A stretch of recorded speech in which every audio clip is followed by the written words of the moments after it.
Hello everyone, in this video we will see about AIC and BIC value. So AIC is AIC information criteria and BIC is Bayesian information criteria. It is a statistical matrix that used to compare the relative quality of the model. So in this video we will see why AIC BIC is used, how AIC and BIC is used, how it will help us to select the best model among different model, and how we can interpret it based on AIC and BIC value. Let's understand that in our research area there are different processes that require modeling like microbial inactivation, and there are so many. For understanding AIC BIC value, we will take one particular case like microbial inactivation.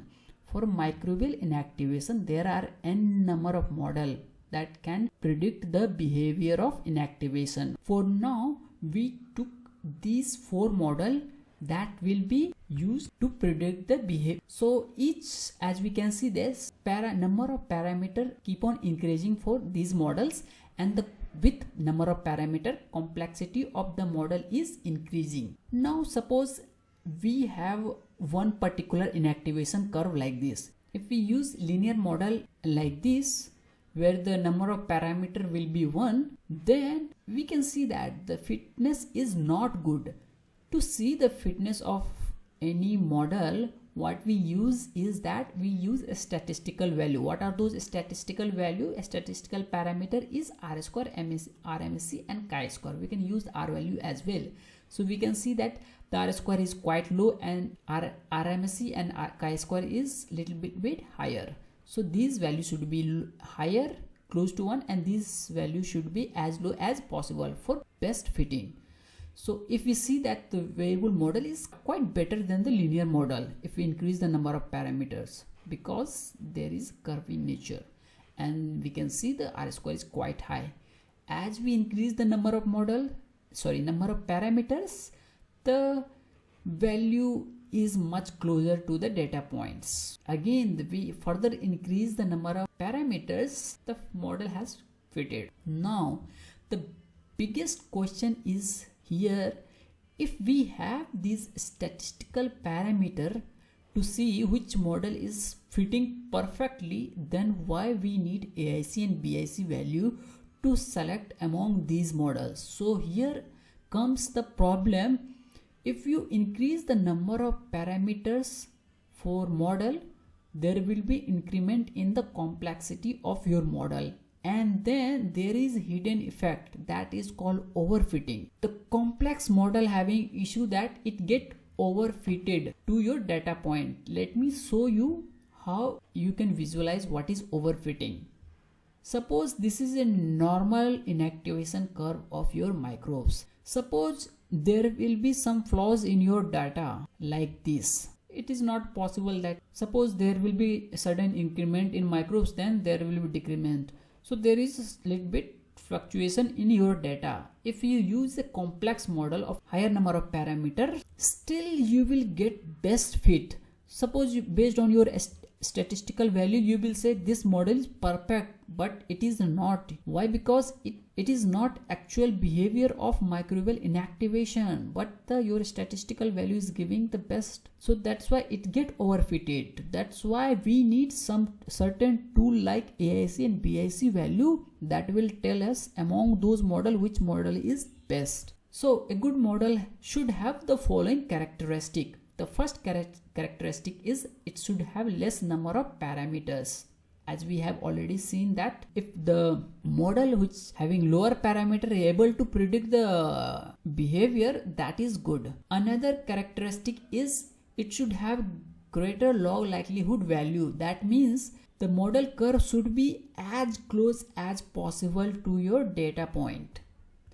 And another characteristic is that it should required less number of experimental point to predict your behavior. For example, here we have 11 data points. The model has predicted the behavior, even though if we have only 6 number of experimental point, model is still able to predict the behavior. That means it is a good model. Now we will see that how AIC and BIC works. We have seen that 3 characteristics of any good model. So AIC only consider 2 characteristics, that it should have less number of parameter and should have greater log likelihood value. However, BIC contains all 3 characteristics, including the less number of experimental points. If you will see the equation, you will understand much better way. This is the equation of AIC, where it should have lower number of parameters, the K value should be low and L value should be high. So the overall value of AIC should be as low as possible for good model. For BIC, the equation is just like AIC, but there is additional term N value, ln N value. So if your model required more number of data point to predict their behavior, that means your model is pretty bad. If your model is able to predict with the lower number of data point, that means it is good model. So how we interpret it based on AIC and BIC value, that if any model having lower AIC value, then we can interpret that the model is not complex and giving best fit. However, any model having lower BIC value, we can interpret model is not complex and giving best fit and also need less number of data point for model fitting.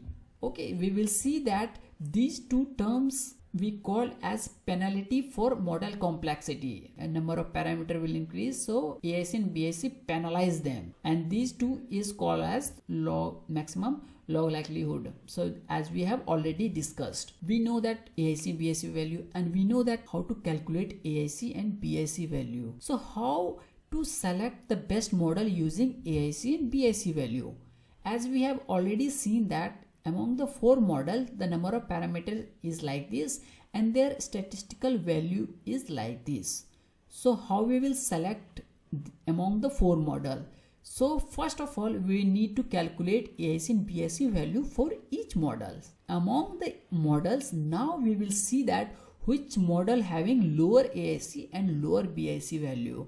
As we can see these two models having quite low AIC and quite low BIC value. We can see that these statistical parameters are also good and AIC and BIC value is also low.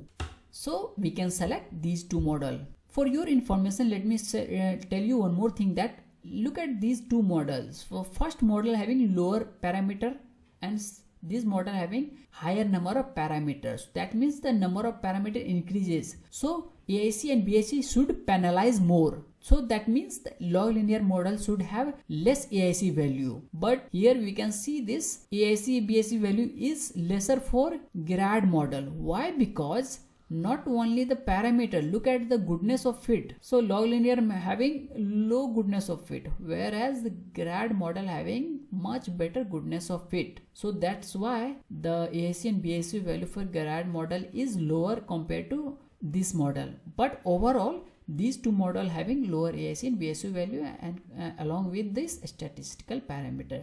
This is what AIC BIC and how we can interpret or select best model based on AIC BIC value. I have also made another video how we can calculate AIC BIC. You can using Excel file or you can use the Origin software to calculate AIC BIC value. I have given the link in the description. You can watch there how we can calculate AIC and BIC value. Thank you so much.